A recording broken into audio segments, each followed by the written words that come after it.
Okay, we're going to look at Federalist 10, Part 4.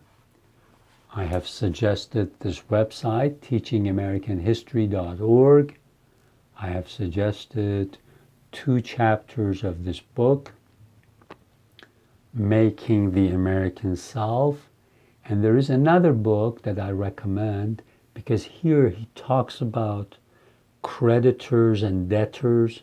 So the best book for that right now is a book by Woody Holton, Unruly Americans.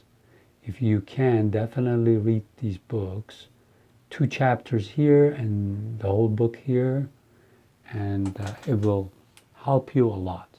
And use this resource up here.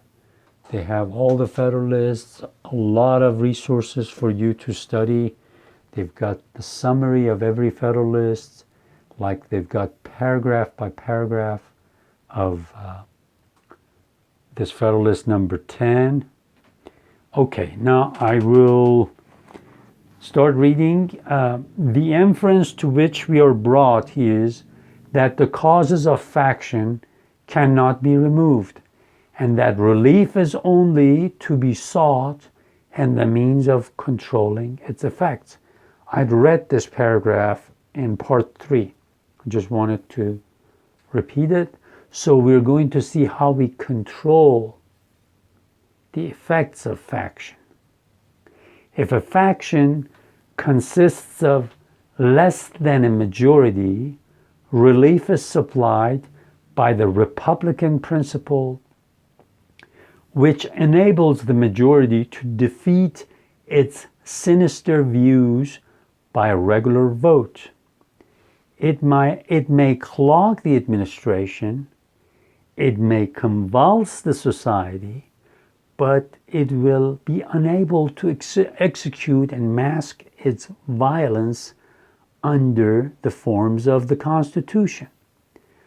When a majority is included in a faction, the form of popular government, on the other hand, enables it to sacrifice to its ruling passion or interest both the public good and the rights of other citizens.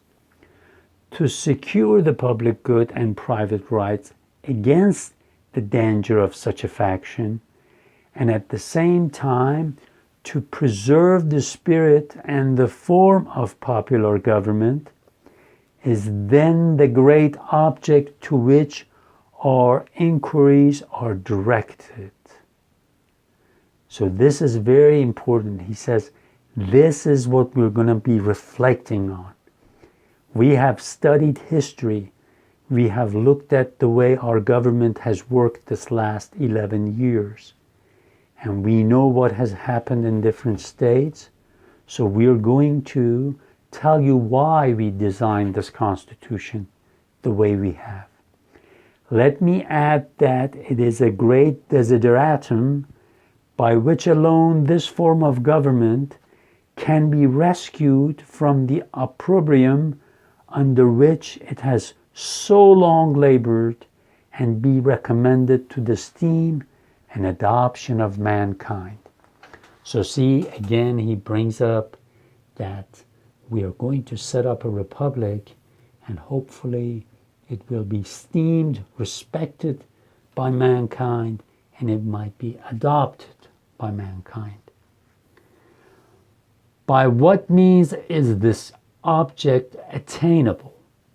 Evidently by one of 2 only. Either the existence of the same passion or interest in a majority at the same time must be prevented, or the majority, having such coexistent passion or interest, must be rendered, by their number and local situation, unable to concert and carry into effect, schemes of oppression. Here, concert into means to gather together, to get together and do something. Get together in a group. if the impulse and the opportunity be suffered to coincide, we well know that neither moral nor religious motives can be relied on as an adequate control. They are not found to be such on the injustice and violence of individuals, and lose their efficacy in proportion to the number combined together. That is, in proportion as their efficacy becomes needful. Notice here he says again, you cannot trust human beings because human nature is, in a way he says it's corrupt. He says you cannot expect just because people might be good, they might not do something that's unethical, illegal, or against bad of the community. You have to establish a government that expects for the worst. This way you won't be surprised. Yes, there are good people, lots of good people, but when you frame a government, he says, you got to be realistic. From this view of the subject, it may be concluded that a pure democracy, by which I mean a society consisting of a small number of citizens who assemble and administer the government in person, can admit of no cure for the mischief of faction. Okay, notice whenever he uses pure democracy, he's thinking like in the city-states, small cities that were small republics, that everybody can gather every day or 1 or 2 days a week to vote on everything. He says, that's in a small town you can do that, but you can't do it in a great republic. So what does he say? He says, a common passion or interest will, in almost every case, be felt by a majority of the whole.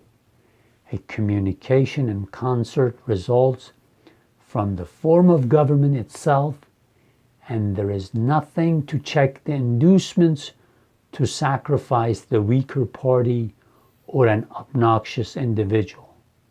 Hence it is that such democracies have ever been spectacles of turbulence and contention, have ever been found incompatible with personal security or the rights of property, and have in general been as short in their lives as they have been violent in their deaths.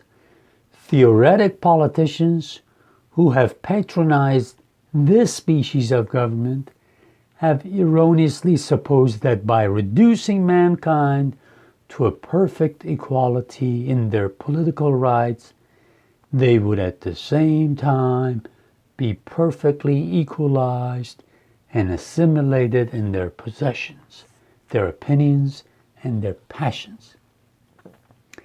He's going to say that people have different faculties. He's going to say he's going to use the faculty. But here he's talking about drives. Different people want to do different things. Some people want to get richer, some people don't. So he's going to say we have to frame the government regarding that people are going to be different. We can't expect to even start people in the same position, in the same situation, and expect them not to go after different things or want different things in the future. It just doesn't work like that, he says. He says, you got to understand human beings the way they are. Some are ambitious, some want position, some want money, some of them want fame. So he says you have to consider all of this to frame a government that will be worthy of its name, that will be a good government for the future.